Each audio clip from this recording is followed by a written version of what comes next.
And get started with our winners press conference here in Kansas. We welcome our race winner, Matt Kenseth, who won today's STP 400, the driver of the number 20 Home Depot Husky Toyota. This is Matt's 26th victory in 480 NASCAR Sprint Cup Series races, his second victory and fourth top 10 finish in 2013, second victory in 15 races here at Kansas. Obviously a win from the pole today. Matt, talk a little bit about your run out there today. Yeah, we started the race, and the car was just unbelievable fast. That first 120 laps or so, we could pretty much, run out there as far as we wanted to. And then I think the big change really was people did different pit cycles. It got us back a little bit. The sun came out, the track rubbered up, and it really changed. Our race car. So it was kind of a blessing to get back there in a way, because we had to work on it a little bit more, and I had to work a lot harder to find a different groove for more grip and do some of that stuff. So anyway, it turned out just right. We had a really good restart when we needed to, and got back by 5 or 6 of them guys. Got up to second, and then of course Ricky pitted, and we were leading that last caution where we knew everybody needed some fuel and tires. So just it all worked out for us. Once that car was in front, it was just it was really fast, and I knew if he could get me out there, it was going to be hard to beat. Also joining Matt up here is co-owner J.D. Gibbs. This is the third race in a row that the pole winner has won the race. This is the first time this has happened since 1985. J.D., talk a little bit about what this win, obviously the big run for Matt today, means to you. All the victories are a huge deal, and I think it's just fun to watch, Matt and Jason, the way they relate together. And I said it before, the work that mainly Jason does, it's hard, long hours. Matt stops by every once in a while at the shop and he checks in, but it's just what they do is just so difficult, and they make it look easier than it actually is. And so we just appreciate the way they work together, the personalities, and what they do for Joe Gibbs Racing. Also joining them up here up front, Jason Radcliffe, crew chief of the number 20. Jason, 8th in points now is where Matt sits, only 59 points behind Jimmy Johnson. Talk a little bit about that and being here today with the win. Well, that's obviously good, right? So on top of getting our second victory this year, we feel like we've run up front, a lot this season, and we've had some finishes that I'm not going to say disappointing, but we felt like we haven't finished where we've been capable of finishing. So to come out of here, in the top 10, solid. Not too far behind the leader with 2 wins under our belt at this point in the season is obviously very gratifying. Okay, we'll take questions down here in the media center. Before we go up to the press box, raise your hand. We'll get a wireless mic to you. We'll take them from Randy, then come over to David. Yeah, Randy Kovitz, Kansas City Star. A 2-part question. One, Matt, you're 2 for 2 on this new track. Is there something about this new surface, variable banking, et cetera, that just is a good fit for you? That's question number 1. And then question number 2, this third straight win by a driver from the pole. Is that something because of the Gen 6 car that getting out in front? Or just is there a connection there?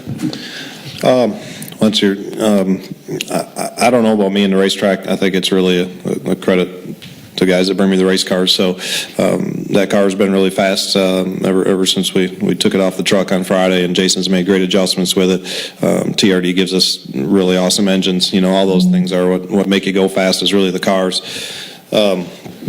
So I don't know. I mean, I like the track. Today is the first day I've used the variable banking. Last race we were on the bottom the whole time. Today it really widened out pretty good. I mean, it got almost 3 widths wide where you could move around and find some of that. So I think the track's just going to continue to get better and get wider. As far as winning from the pole, I mean, the fastest car is supposed to win, right? That's what racing's all about. So I think it's a little bit of a coincidence. I don't think it really has anything to do with the cars, the way everything worked out. But it's not like, all 3 of those races, it's not like the pole sitter went out and led every lap. Things happen. You got shuffled back, you had to pass cars. I mean, there's for 400 miles or 500 miles, however long they are, you're not going to stay out front the whole time. But man, we had a good car. Everything worked out at the end. We're in the front for that last pit stop and was able to hold station there and get out in clean air. So that was the key. Okay, we'll take our next question from David. Yeah, David Newton, ESPN.com for JD and Matt. Is this why you wanted to come to Gibbs, what you're doing now? And JD, is this why you wanted Matt to be in the 20? We've always wanted Matt here. That's a good question, though. Matt, why did you? Well, I'll tell you what, they had more to do with his dad than him. That's actually a truthful statement.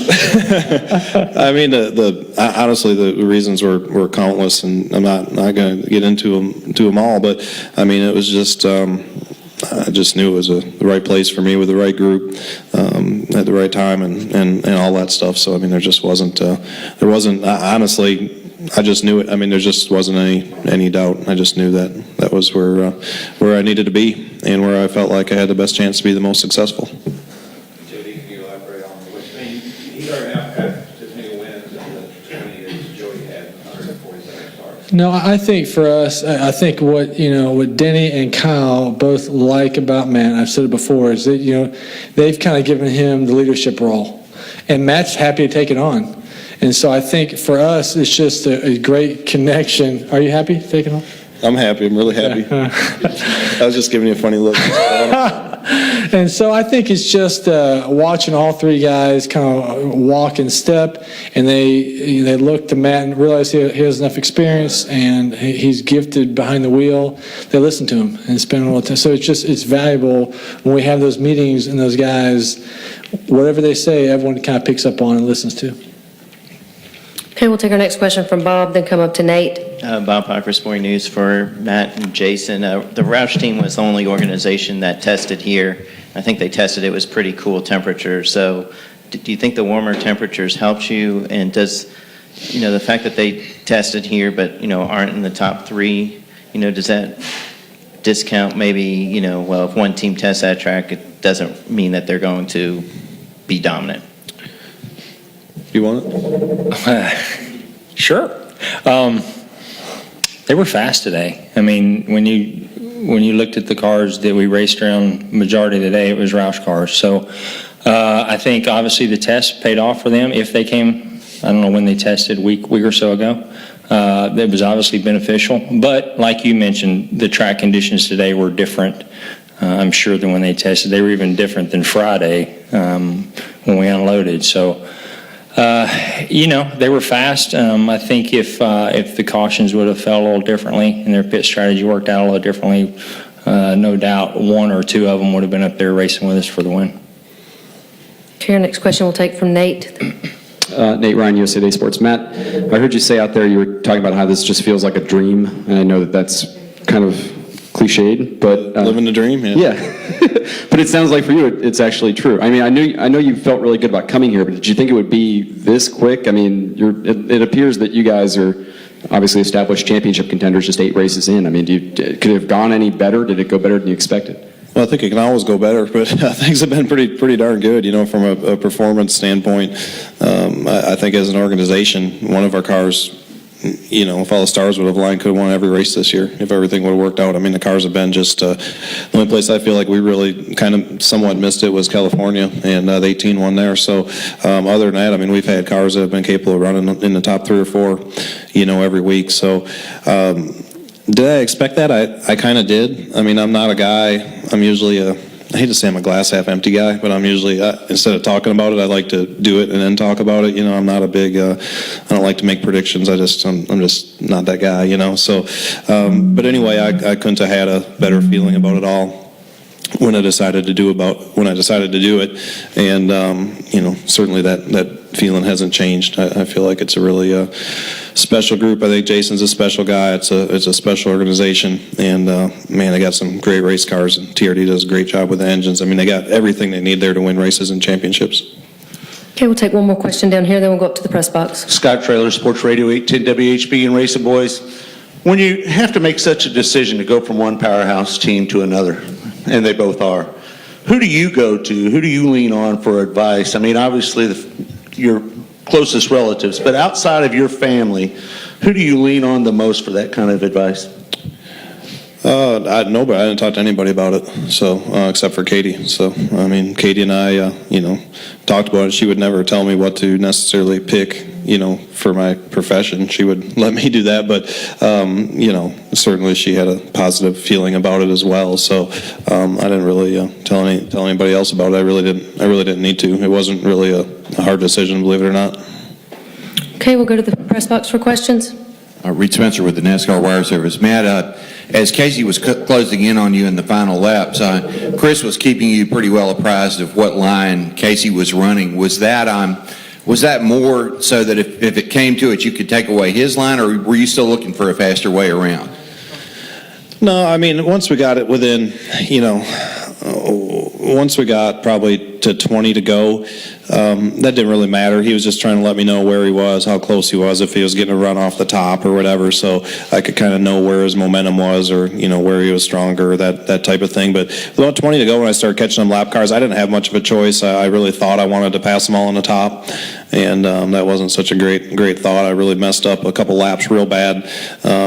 I drove in behind the 47 once, and I thought he was going to the bottom, and he went to the top, and I was so committed, I drove in behind him and pretty much had to stop, and cost us about a second that lap. And then from there on out, man, it was a lot of work. We were loose into turn 3, and I felt like I just kept missing it and kept messing it up. So from that point on, it really didn't matter. I was more concerned about the cars in front of me, how I was going to get around the lap cars without losing very much momentum.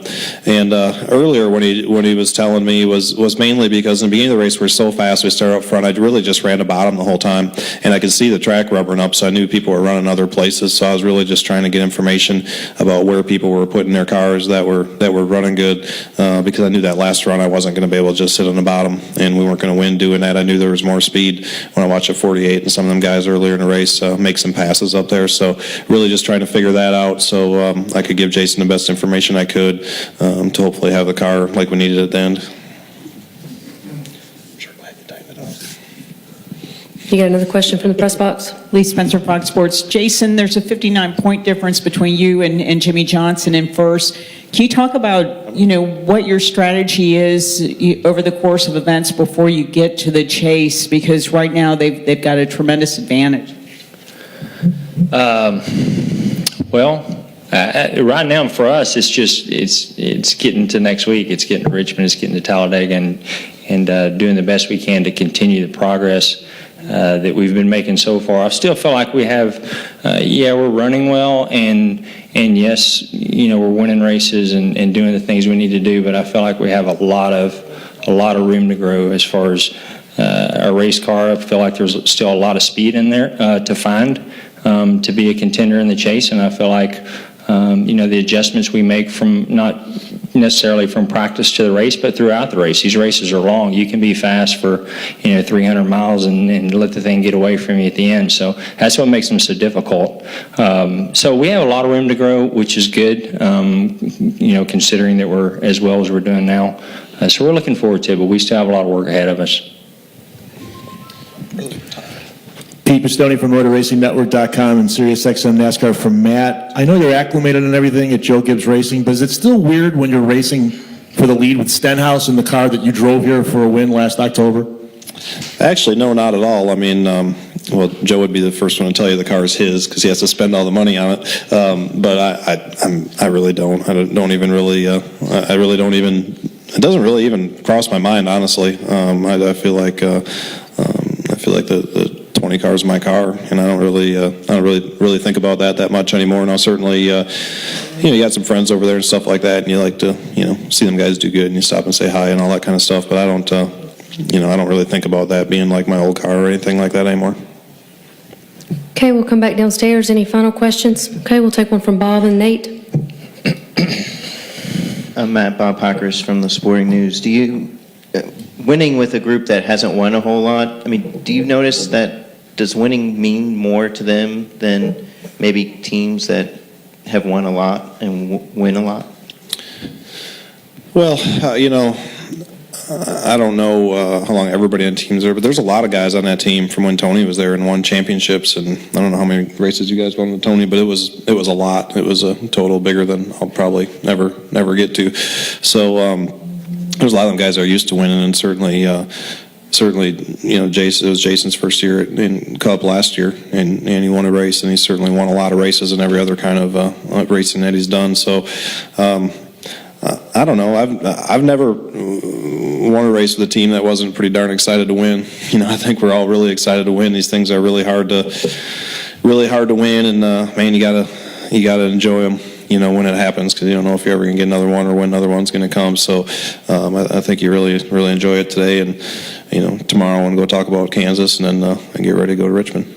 All right, we'll take Nate, and final question from David. Go ahead. Matt, going back to what JD said about how Kyle and Denny had given you the leadership role and you were happy to take it on, knowing that you didn't talk to anybody else about You said I this. was happy to take it on? That's what he said. I got it right here. He took it on. Yeah. The quote was, Matt's happy to take it on. Oh.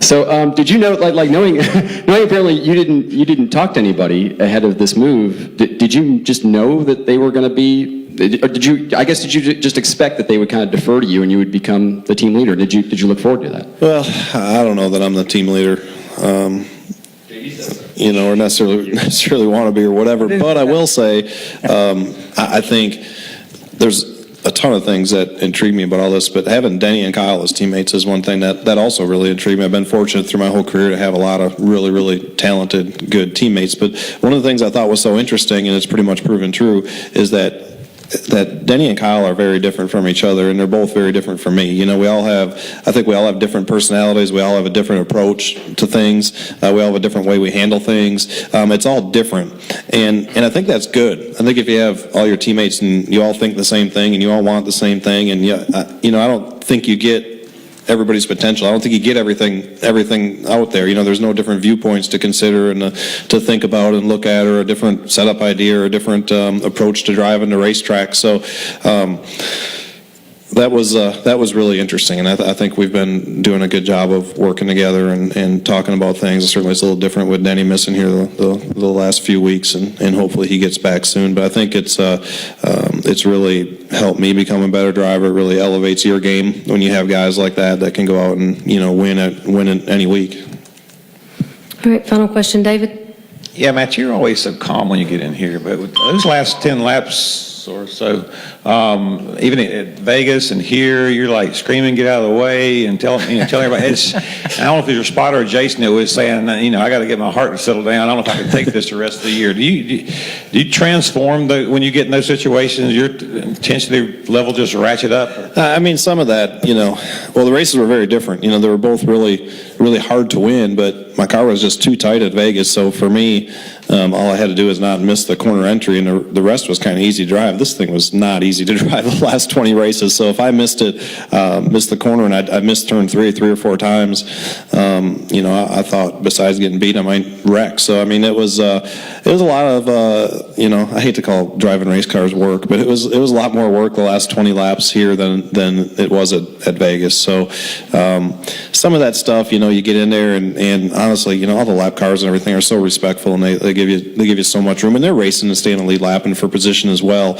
And at Vegas I didn't have that problem, but here my car was just really sensitive to where other cars were that were in front of me, and it had a really bad effect on my car when I had it in certain places. So I was really trying to figure that out, and then trying to get with Chris to kind of change things up. I thought I wanted to be on the top, and I just kept getting so loose. I was just, everybody they communicate up on the spotter stand, and I was just trying to tell him I'd rather take the bottom the last few laps. So, and sometimes you get excited, and I don't know what makes a driver push the button so everybody can hear it, but sometimes you just get excited, and you're just, there's nothing they can do about it, but you still want to yell about it or ask anyway. Yeah. The only reason I know that I saw it was on TV when I was doing an interview. Bristol 06 or something, right? Yeah, there you go. Yeah. I've only won 9 of them. I haven't had very many chances. All right, thank you very much, Matt, Jason, JD. Congratulations on a very successful weekend here at Kansas. Thank you.